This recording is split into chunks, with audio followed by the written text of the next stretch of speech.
diagnostic tests? We use them to test various hypotheses or conditions that we suspect for a given patient presentation. In other words, we use diagnostic tests to, diagnose a patient. They help us refine whether conditions are less likely or more likely. Remember that tests include every history question that we ask, every physical exam maneuver that we perform, and things we might have to order as well, like labs or diagnostic imaging. Now, I want to touch on some important concepts to set a strong foundation for understanding and using diagnostic tests. What do we mean by probability of disease?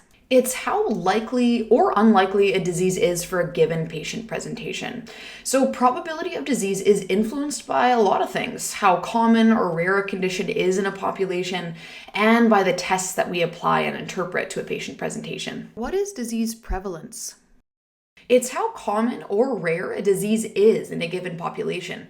We should always use disease prevalence in our patient assessments because it influences our decision making.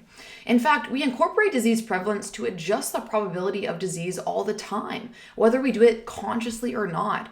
We use disease prevalence factors like a patient's age, sex, ethnicity, country of origin, the time of year, or the city or country we live in to estimate the likelihood of a disease in a patient. Let's fire through some examples.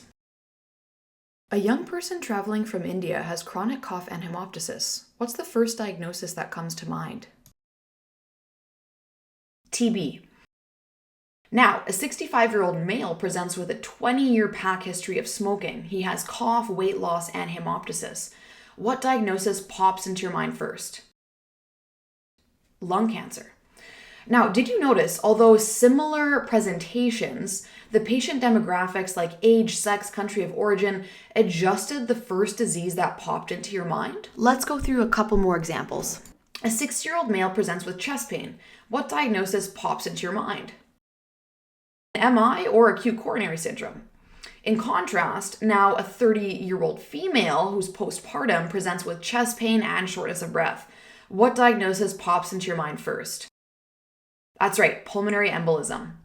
Again, you can see how particular patient characteristics like country of origin, age, sex influence the probability or how likely a disease is.